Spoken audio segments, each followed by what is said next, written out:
Hello guys, welcome to today's video. Today we will be playing with some Kiddy dough by Creative Kids.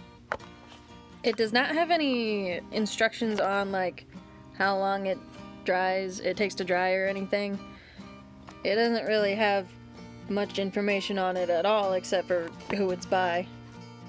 It is very similar to Play-Doh with how it feels and how it sort of sticks together and also does not stick together. If that makes any sense. If you've ever played with Play-Doh, you kind of know what I'm talking about. So today I'm making some flowers.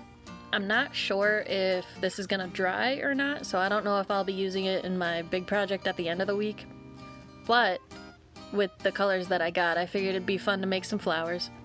It is really hard to make something thin out of this dough though. When it gets thinner, it sticks to stuff a little bit more. Like, it kept sticking to my hands a lot. It was really weird. Like, after playing with the,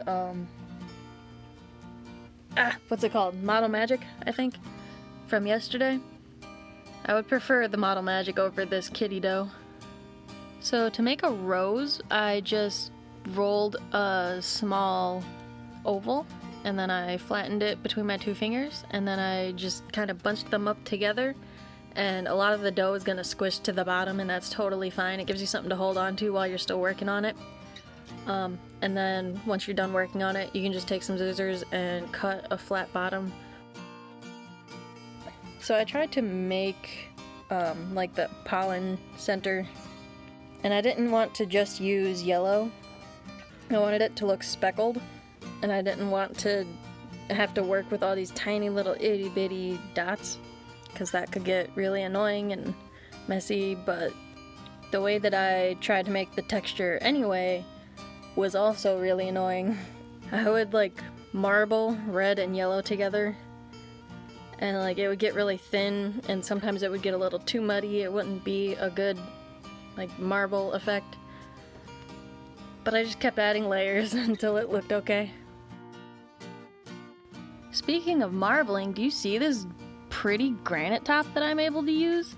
I'm so lucky that Nick had this. His cousin Rick Rose does a lot of really cool artsy stuff. His profile photo I saw on Facebook is a giant freaking carousel that he made for his daughter, like, what did Nick say, like 20 years ago or something? Or 10 years ago? I don't remember. But it was intricate. It is the prettiest little thing well, not little, it was big. Prettiest thing I have ever seen. You should go check out his work. Rick Rose, I would love to collab with you if you ever want to. Mixing the yellow and blue made a pretty bright green. And then for the roses, I wanted it to be a little bit of a darker green, so I added just a tiny little bit of red, because that's the complementary of green, and adding a little bit of that color will make it darker. Adding too much though, keep this in mind if you do this, adding too much though will make it brown. So start with a little bit, you can always add more. So this dough was really sticky and kind of difficult to work with, but it was still really fun. It's a good pastime, and it feels very fun to squish in your hands and stuff. It's a good little, like, relaxing thing to do if you got nothing else to do.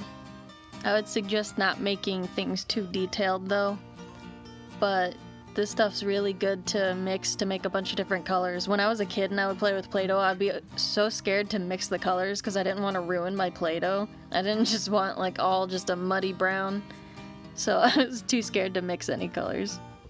But this is really fun to mix. You can make a lot of cool colors with your primary colors.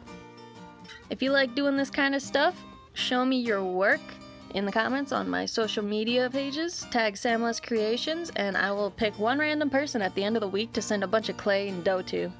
I hope you're having a wonderful day, and happy crafting!